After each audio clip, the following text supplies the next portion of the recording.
of thousands of jobs that are inextricably linked to trade. And, you know, to go through Mr. Reichert's Econ 101 class that he did a couple of minutes ago, more markets for American products means more American products, which means more jobs. It's self-evident. It's a good thing from an economic point of view. To look at the other, at these. Thank you, Mr. President. Senate's currently in a quorum call. Thank you, Mr. President. I ask unanimous consent to dispense with the quorum call. Thank you for the reminder, Mr. President. As the manager of this bill and the sponsor of S-1619, I'm first of all pleased with the bipartisan support we've seen. It's got five Republican and 5 Democratic sponsors as the lead, 10 sponsors, and another dozen or so sponsors in addition to that. The support from Senator Graham and Senator Sessions and Senator Burr, all 3 Southern Republicans, and Senator Snowe and Collins, Northern Republicans, joining with the first 5 Democratic sponsors, Senators Schumer and Stabenow and Casey and Hagan and me have, I think, set the bipartisan tone here. That's why we have 79. We had 79 votes in the first kind of go-around in the bill. But what I hear mostly that's a concern is I hear from people in the House of Representatives, and then I've heard it from opponents in the Senate, and I've heard it from large multinational corporations which have outsourced so many jobs to China, that this is going to start a trade war with China. That seems to be the thrust of their comments. This is going to start a trade war. First of all, I don't know where they are that they think that, because most of America thinks we're in a trade war right now with China, and frankly, China's doing pretty darn well. It's not going that well for American workers. It's not going that well for American manufacturers. Go to downstate Illinois or go to Albuquerque or go to Akron and look at the number of plant closings. In many cases, companies, large companies especially, smaller companies can't do this the same way. Large companies will shut down their production in the United States, they'll shut down production in Youngstown or Dayton, they'll move to Wuhan or Xi'an, China, they'll start production there, and they'll sell their products back in the United States. I don't know that that had ever been done in world history. So the trade war was started by the Chinese. It's been waged by the Chinese. That's why we've lost 100,000 manufacturing jobs in my state. That's why we've seen the trade deficit, triple in the last 10 years with China. That's why we go to the store and darn near everything we pick up, including sometimes American flags and things you can buy at the Congressional Visitors Center, are made in China. It's clear China's cheated. They cheat on currency. They just cheat, pure and simple. It's long overdue we do something about it. They were admitted to the World Trade Organization because of a very bad vote 10 years ago that too many of my colleagues cast in support of China doing that for PNTR. The presiding officer, as I did, voted against it. Presiding officer from New Mexico was prescient enough to see that. But we said, you let China in the WTO, and they are then going to they're going to be a trading partner, and they'll play fair. Well, they never have accepted, frankly, the basic governing rules from the World Trade Organization. They don't follow the rule of law. So when we say, no, we're not going to let them do that, we're accused of a trade war? Excuse me? I just don't understand that. It's a little bit like two sort of real-life examples. If somebody's eating your lunch and you take their dessert away, they're complaining. Of course they're going to complain. They want their dessert. But they can't say you're starting a war. They're already eating your lunch. Or if you got 2 gas stations, a gas station and you go to Springfield, Ohio, and there's a gas station on one side of the street and a gas station on the other side of the street. The one side of the street is a gas station that gets its oil, gets a 30% discount on its oil for its gasoline from Shell, and the one from Exxon and that side of the street doesn't get a subsidy on its oil, on its gasoline. Well, of course the one's going to put the other out of business. That's what we do to China. We give them a 25 or 30% discount because they cheat on currency. And you call that a trade war just because we're saying, no, we're taking that discount away? This bill It's China which has been played this protectionist game. Mr. Berkston, Fred Berkston, who is the director of the Institute for International Economics, the Peterson Institute, hardly a flaming liberal, free, fair trade group. It's a conservative, generally free trade organization. He said that China's currency policy is the most protectionist policy of any major country in the world since World War II. And for us to say, let's play fair, we're starting a trade war? It just doesn't make sense. And that kind of language doesn't. Let's debate the real issues. Let's not call names. Let's not say so-and-so's starting trade war, so-and-so's protectionist, so-and-so's doing class warfare. We want more exports. We want more trade. But remember, currency undervaluations makes our exports more expensive when we sell them into China and puts our manufacturers at a competitive disadvantage. Mr. President, I just think this legislation makes so much sense. That's why it got 79 votes. That's why it has such a high number of bipartisan co-sponsors. That's why people in this country understand that passing this legislation just to equalize, just to level the playing field, just to give our manufacturers an opportunity, why all that makes so much sense. Mr. President, I yield the floor. Essence of a quorum. The clerk will call the roll. Mr. Akanka.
And another quorum call here. We're waiting for senators to come back to the floor, continue their debate on this bill about currency manipulation. We'll take you back live now to the House Ways and Means Committee, talking about trade agreements, a markup session, live coverage underway. Trade agreement passed. July 1, the agreement between Korea and the EU, I believe, was passed or signed and agreed to. My concern is, again, we're losing market share, I believe, every month. And we're going to pass these agreements, but I really want to get kind of a little bit in the weeds. What are the next few steps that American businesses can look forward to saying, okay, we can start moving ahead? So if you could just, Mr. Reid, just kind of run through the timetable here, assuming these agreements pass in the next couple of weeks, what would be the steps that American business can look at to say, gates are open, we can start moving product to Korea? Mr. Berg, it's the coming into effect of the agreements. And our office is chomping at the bit to sit down with the governments of South Korea, with Colombia, and with Panama to ensure that they have taken all the steps that are necessary so that the President can determine that they have done that. They need to do that, obviously, so that our businesses and our workers and our farmers can get the benefits that are written in the agreement. We need to make sure that they're implementing. But the moment that these bills pass the Congress, we will be reaching out to our trading partners and arranging meetings to let them know our understanding of where their laws stand and their regulations. Could you just give me an idea on what is that, a month? Is that 2 months? What, historically from other trade agreements, how long will that process Historically, be? it's varied quite widely, depending on our ability to work with the government, depending on other circumstances. So we are very, very hopeful to be at the front edge here of doing it as fast as we can. Certainly the President is eager. The benefits start to flow when the agreement comes into force. That is our number one objective. But we need to make sure we do it right, and that the requirements of the agreement are being met by our trading partners. And again, these are trade agreements we've looked at for months and months and years. So again, just getting back, what would you estimate that time period would be? I can't give you an estimate because it depends entirely on the responsiveness of our trading partners, on the dialogue that occurs. Are we talking 3 months or 6 months? If you look at and I'm sure your staff has prepared this for you, if you look at the trajectory of the amount of time it has taken, it varies very widely among different agreements. And it depends entirely. We will be prepared to sit down with each country and identify. We've done this work. We've done our homework. We're ready to go the moment the Congress passes. We will engage with them and identify for them where we think existing laws need to be changed. They will in turn respond to us to give you a flavor of what's going to happen, so that businesses will understand this and so that you can understand this. They will respond to us. Without objection. Thank you, Mr. President. Mr. President, on behalf of Senator Chris Coons and Congressman John Carney and myself, we remember today the lives and the lasting gifts of late Delawareans, the Honorable Roxana Cannon Arsh and her husband Samuel Arsh, and we recognize as well the extraordinary philanthropy of their daughter, Ms. Adrienne Arsh. As role models of integrity and of giving, the Arsh family has served and enriched the lives of Delawareans for decades. Like many American families, Roxana Cannon's and Samuel Arsh's parents immigrated to the United States from Russia a century ago, seeking survival and seeking a better life. In this land of opportunity, they worked hard, they valued education, and set high standards for themselves, standards which they met and ultimately exceeded. Samuel Arsh was a 1931 graduate of the University of Pennsylvania Wharton School and a 1934 graduate of the university's law school. Upon graduation, Sam Arsh joined the firm that later became Morris, Nichols, Arsh & Tunnell in Wilmington, Delaware.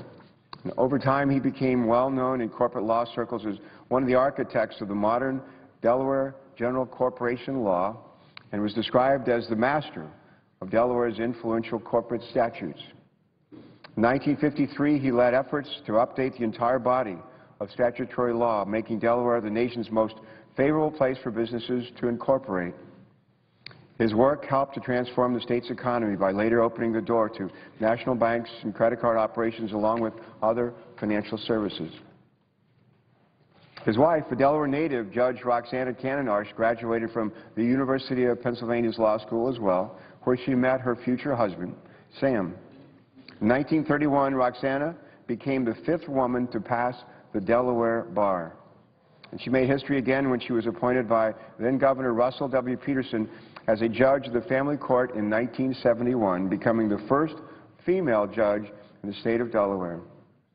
She retired from the bench in 1983 and began a second career in philanthropy. She was a founding member of the Cancer Care Connection and supported numerous interests, including Planned Parenthood, the Visiting Nurses Association, the First Stage at Tower Hill School, the Winter Museum Exhibition Hall, and the Christiana Care Health System. And Roxana was inducted into the Delaware Women's Hall of Fame in 1986. Roxana and Sam Arsh shared their love of lifelong learning by providing the first and last gifts to the construction of Arsh Hall for the Academy of Lifelong Learning at the Wilmington campus of the University of Delaware. In 2003, Roxana created the Arsh Cannon Fund at the Delaware Community Foundation to carry out her and Sam's commitment to the greater Wilmington community, to preserve, support, protect, and defend the best interests of a civil society. To date, this fund has provided over $4.5 million in grants to Delawareans, and that's now directed by their daughter, Adrienne.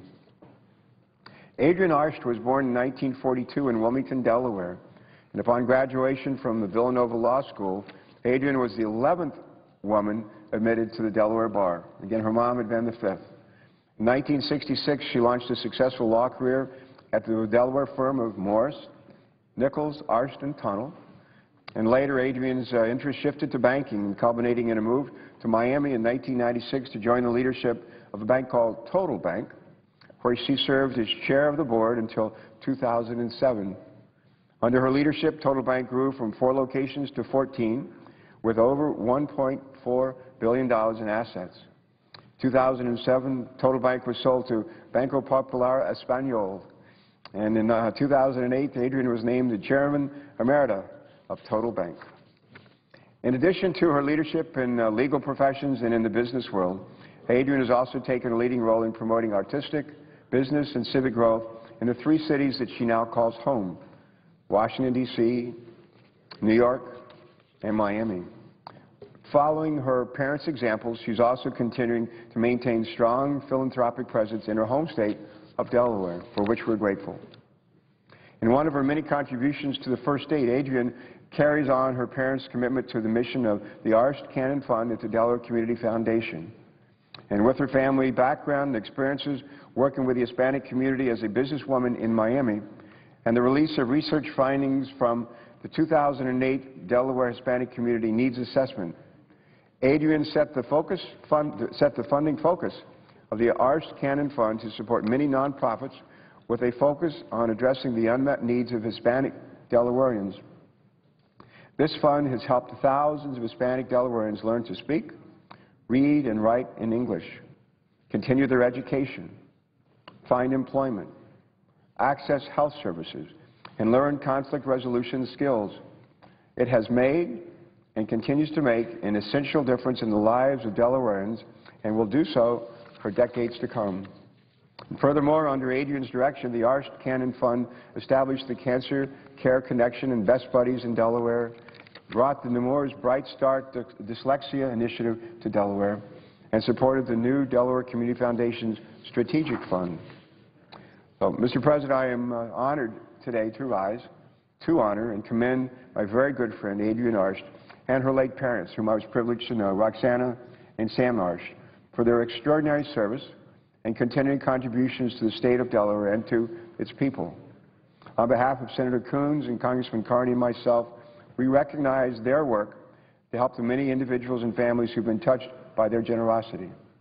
And we add our congratulations to Adrian and the Arsht family as they receive the Delaware Community Foundation's first Family Philanthropy Award. Adrian is truly an extraordinary woman who continues to carry her parents' legacy of working to improve the lives of others. I consider it a privilege to have known Sam and Roxana, to know their daughter Adrian, and to be able to stand here today to speak on their behalf in the United States Senate. And with that said, Mr. President, I yield back the floor.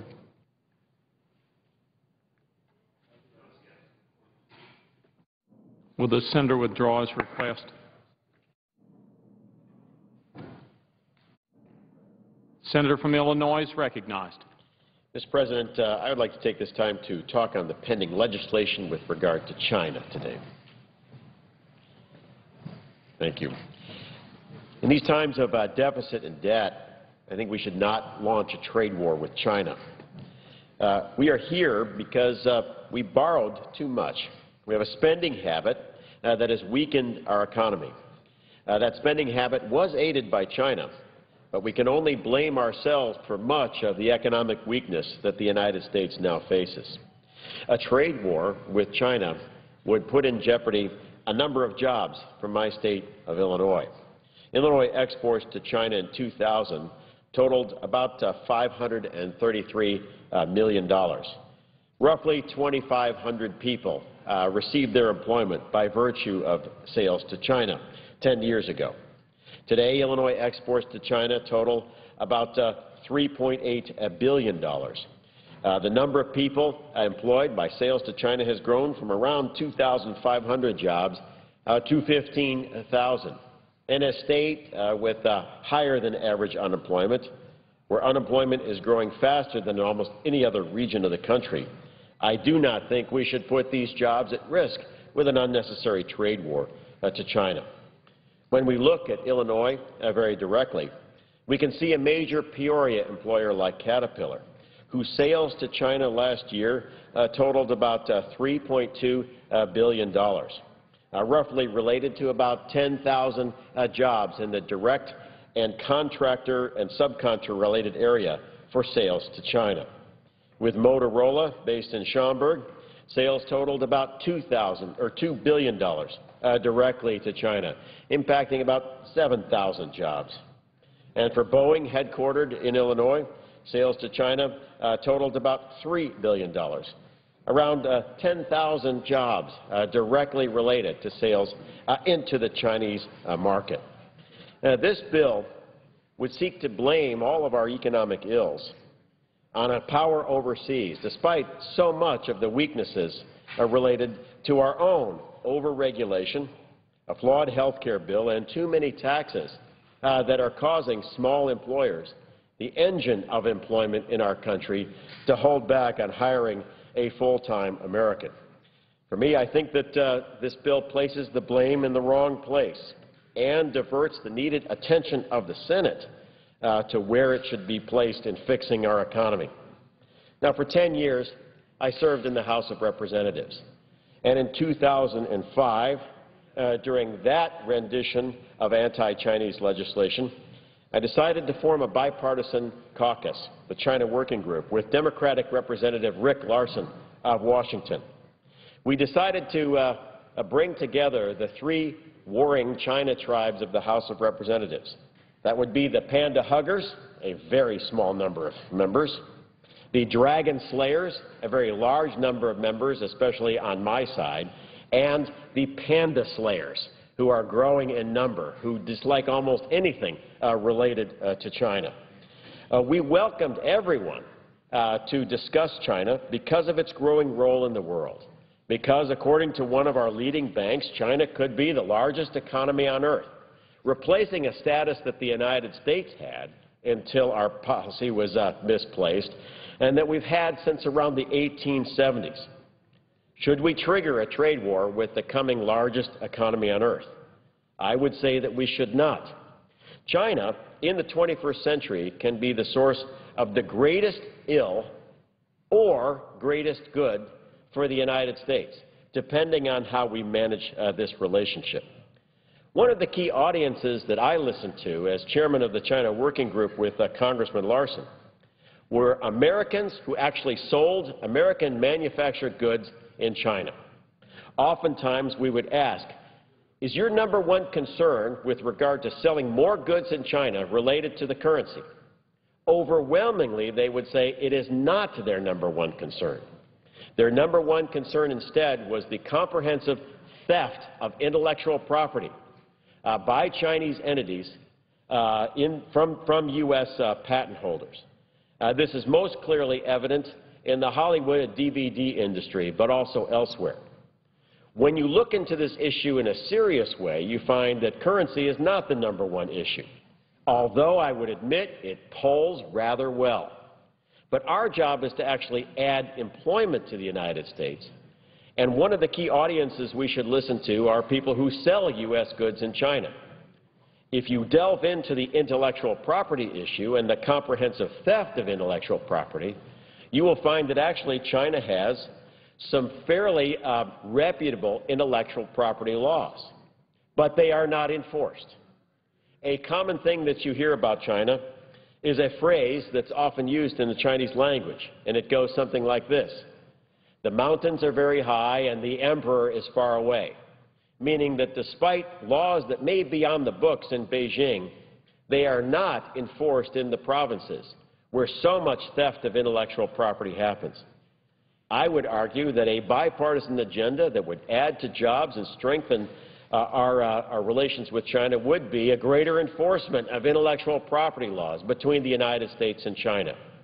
And there we would actually have allies, like the man who is most likely to become president of China, Xi Jinping, who wants China to be a strong innovator. And he knows that China cannot be an innovation nation if it represents a comprehensive theft of intellectual property worldwide. He knows that China's intellectual property law has to be actually enforced in the provinces if they are to have technological development. His interests are actually in line with the interests of U.S. exporters. And here we could have a very productive dialogue which actually stops the theft of intellectual property in China and enhances the export potential of Americans. I worry that we are diverting the Senate's time from the big game, which is the Joint Committee and its work on reducing the deficit. I have heard that the President of the United States has called senators asking that this bill not come up.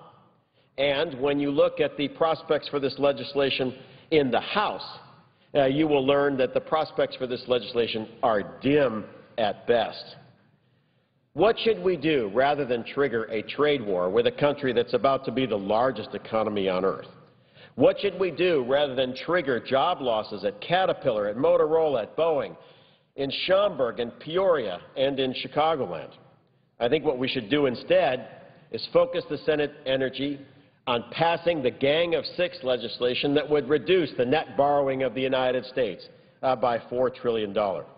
We should adopt the Collins moratorium on job-killing regulations costing over $100 million to reassure the engine of our job economy, small businesses, that they should go ahead and begin to hire Americans again. We should do the big idea that is in the Bipartisan Deficit Commission report of tax reform, wiping out all special interest tax provisions, and then using the money, A, to lower the deficit, and B, to lower the top rate from 39 to 29%. And we should also rapidly pass, as now been proposed, the Panama and Colombia and South Korea free trade agreements that open up new markets for the United States. Particularly in the case of Colombia, the markets would be open for Illinois corn growers. For South Korea, I think it would end the beef impasse that we've had and also open up high technology and aviation markets for the United States. Now, when I talk about the Gang of Six, when I talk about the Collins Amendment, when I talk about tax reform, when I talk about free trade agreements, these are all positive agreements that large numbers of Democrats and Republicans in the Senate agree on and would pass the House of Representatives. Rather than the underlying legislation here, which the President of the United States has indicated he'd rather not come up, which has a dismal future in the House of Representatives, and which directly put at risk any job subject to Chinese retaliation from this legislation. I would also note that when you read the basic text of this legislation, it's not serious because it has a big waiver in it. Even if it made it to the President's desk, given his calls to legislators on this issue, there is no doubt in my mind that the President would execute the waivers in this legislation. So what are we doing? We are probably advancing a well and poll-tested piece of legislation in the Senate. And I imagine that some people would want to take advantage of that dialogue. But have we made it into enacted law? Overwhelmingly likely, no. Are we actually going to take any legitimate action? Even by the terms of the legislation and its waiver, it would be exercised by the Chief Executive Officer of the United States, and therefore no action would be taken. But we would open up the very people that we want to crawl this economy out of a potential recession, United States exporters, into vulnerabilities for retaliation by the Chinese. Sometimes you have to think about the basic principle of medicine when you look at legislation, and that is first, do no harm. As Europe crumbles in a wave of outdated and out-of-gas socialism threatening our economy, as we teeter on the edge of a new recession because of too many regulations, 10 new taxes in the health care bill, and an uncertain political future for deficit reduction under the bipartisan Joint Committee. Ladling onto that and our markets and the future of our retirement savings, a trade war with the second largest economy on earth would be unwise at best and put the jobs of many Americans at risk at worst. That's why I oppose this legislation, That's why, regardless of action in the Senate, I don't think it's going anywhere in the House. And certainly, given the action and calls of the President to certain legislatures, doesn't appear to have any real future in enforcement if it ever even did make its way to the White House. And with that, Mr. President, I yield back the floor.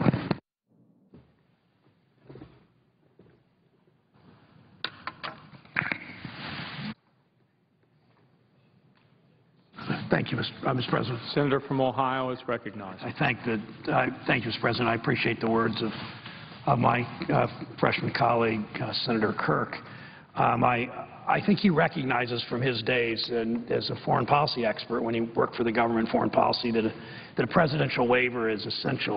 My guess is he would have attacked this bill if it hadn't had a waiver for the president, saying there's no way the president can possibly look out for our national security at the same time as he executes this legislation. So that clearly is a non-starter around here. Everybody recognizes that not having a presidential waiver, because there is a case sometimes when the president does need the authority when it comes to national security. And I am concerned about national security with our trade with China, as I have seen China over a period of years with our acquiescence as a nation, frankly. I've seen China build more and more national security infrastructure, and in some cases seeing our national security infrastructure weaken because we don't make as much, we don't do as well with steel and chemicals and all the things that go into our national security apparatus. So I am, in fact, concerned about that. But I'm also concerned, I hear, Mr. President, two things, two main arguments. I've sat on the floor as a manager of this bill for several hours over the last couple, 3 days and listened to this debate. And it seems the Republicans' opposition, and there are, most Republicans voted for this, so I don't want to say it's overwhelming, but the people who have spoken against it have mostly been conservative Republicans that seem to pay a lot of attention to Club for Growth and those most conservative parts of their party. But I've heard two things. I've heard trade war, trade war, trade war, trade war. And that's interesting because that echoes the words of the People's Bank of China. It echoes the words of the Ministry of Commerce of the People's Republic of China. It echoes the words of the Foreign Affairs Ministry of the Communist Party of the People's Republic of China.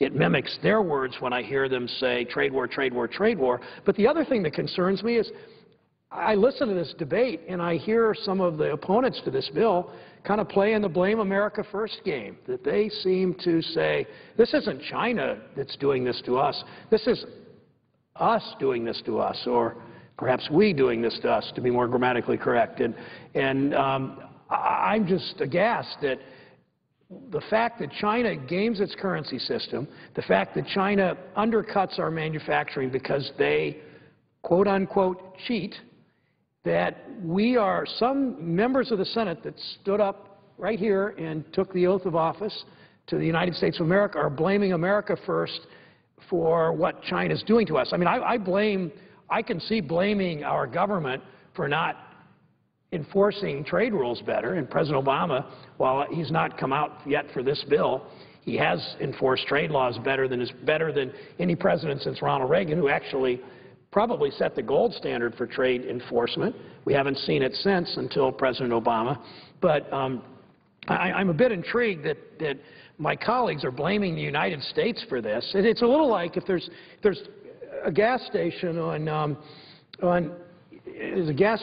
Detroit Road, Detroit Avenue in Cleveland, in Westlake, or in Rocky River in Cleveland, one on each side of the road, and one of them gets its gas 25% cheaper than the other from the supplier, from Exxon, from Shell, from Mobil, are you Mobil, Exxon, or Shell, then they can put the other one out of business. Then you blame the one that doesn't get the discount for going out of business? Is that what we're doing? And to blame America first on this is really blaming the United States when China cheats. And I just don't buy that. I just don't think there's any credence in that argument. The other thing, I appreciate Senator Kirk's admonition, and I appreciate his celebration, if you will, of Caterpillar and many of these companies that are exporting a number of billions or tens of millions, hundreds of millions, in a few cases billions of dollars of goods to China. More power to them. I want them to do more exports.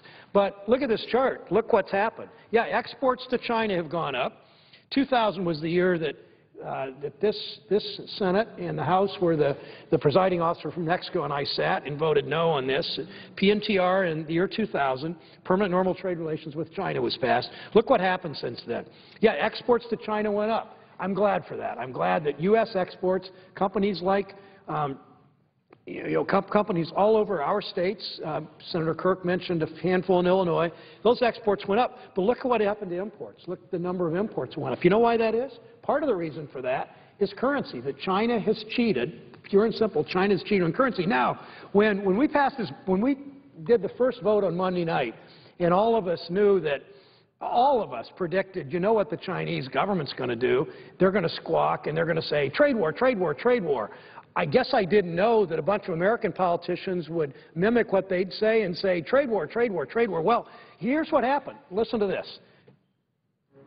An article in the South China Morning Post, October 5th, the day after that vote. In a rare move, the central bank, the People's Bank of China, the China Ministry of Commerce, the People's Republic of China's Foreign Affairs Ministry took simultaneous coordinated action yesterday to express Beijing's strong opposition to the bill aimed at forcing Beijing to let its currency float. They accused Washington of politicizing global currency issues. You know, where I come from, they say when you throw a rock at a pack of dogs, the one that yelps is the one you hit. Of course it does. Of course the Chinese are going to yelp because they don't like this. We're saying to them, you got to follow the rules. No more breaking the rules. You can't cheat the way you've cheated. So, of course, in the Communist Party and the People's Republic of China, of course the Ministry of Commerce is going to squawk. Of course the Ministry of Foreign Affairs is going to squawk. Of course the People's Bank of China is going to squawk. I mean, these are all apparatuses, these are all arms of the Chinese Communist Party, arms of the Chinese government. Of course they're not happy when we do this, but that doesn't mean it's not the right thing. And it bothers me when I see American politicians mimic exactly what the Chinese Communist Party officials are saying. Their government is saying that trade war, trade war, trade war. This is not a trade war. Fred Bergston, I mentioned Fred Bergston before. Fred Bergston, whose quote I just misplaced. Fred Bergston said recently, I'm sorry, I got it. Fred Bergston, head of the Peterson Institute for International Economics. Fred Bergston was a trade official. I believe he's an economist. He's very smart. He's very aware of all this. The Peterson Institute for International Economics is a generally conservative operation that generally plays it straight on trade. If anything, they're a bit too free trade, in my mind, instead of fair trade. Fred Bergston said, I regard China's current policy as the most protectionist measure taken by any major country since World War II. Its currency manipulation has it undervalued by 20 to 30%. Now, here's the key point. That's equivalent to a 20 to 30% subsidy on all exports and a 20% to 30% tariff on all imports by the largest trading country in the world. That's why imports, the 30% penalty is why our exports don't go up very much. The 25% bonus for the Chinese is why our imports go up so much. China, we can't sell into China's market very well because they're cheating. That's why our exports don't grow as much. And they can sell so much into our markets because we're given that 25 or 30% bonus. Mr. President, this isn't a trade war. It is a trade war. The Chinese declared trade war on us in 2000, and look what they benefited from this trade war. And we're just going to stand there and allow them to do that? Mr. President, it just doesn't work. That's why this legislation is so important. Last point. You know, there are an awful lot of American businesses that think we need to fix this. I hear my friend from Illinois and other senators come to the floor who oppose this bill, and there are only 19 that voted no out of 98 that voted. I've heard them come to this floor and oppose and talk about exports, that their businesses have exported. And some have, and more power to them, and I hope they can export more and create more jobs in the United States. Understand, though, those are mostly large companies that have the wherewithal in some cases to outsource jobs to China, in other cases to be able to export large numbers. There was a split in the National Association of Manufacturers, the largest trade organization for American manufacturers in this country. There's an historic split over the last several years on what to do about this. Many of the small companies, companies like Automation Tool and Die in Brunswick, Ohio, companies like Screen, it's a company in Dayton, Screen, it's a company that does printing that I just spoke to Jeff Cottrell, who owns that company, has a number of employees in Dayton, Ohio. Those companies understand currency undercuts them. The Bennett brothers at this company in Brunswick told me in Cleveland a couple of days ago why they support this bill, and they said they had a contract they thought that was $1 million contract. They began to change their assembly line, their production facilities, their production operation capacity, and at the last minute a Chinese company came in and underpriced them 20% and got the contract. Why did they underprice them 20%? Because we gave them a 25% bonus to do it. We've disarmed in this trade war that we're not beginning. We're just playing defense and we're fighting back. And I think the American public overwhelmingly says fight back when they play these games, fight back when they game the system, stand up for American interests. Don't blame America on this one. Stand up for American interests. It's good for our exporters, our big companies and small companies alike. It's good for our American manufacturing. We know what that means to workers. We know what that means to communities in Chillicothe and Zanesville and Toledo. We know what that means for our local vitality and prosperity. It means so much as we finally begin to restore American manufacturing. Mr. President, I ask support for 1619 and yield the floor. Clerk will call the roll. Mr. Akaka.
And again, waiting for senators to come back here to the floor of the U.S. Senate. A quick reminder, coming up in about 30 minutes, we expect Supreme Court Justices Stephen Breyer and Antonin Scalia. They'll be talking about the role of judges under the Constitution, and we plan live coverage on C-SPAN 3.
Waiting for senators to come back to the floor. They're working today on a bill that deals with Chinese currency manipulation. We expect a vote tomorrow on whether or not to limit debate. The Senate has been working on that throughout the day. In the House today, they're debating a bill that would delay EPA regulation of air emissions from cement plants and boilers. They also are looking at a bill that would return unclaimed funds for broadband awards allocated under the 2009 stimulus law. Our coverage of the House always on C-SPAN and the Senate here on C-SPAN 2.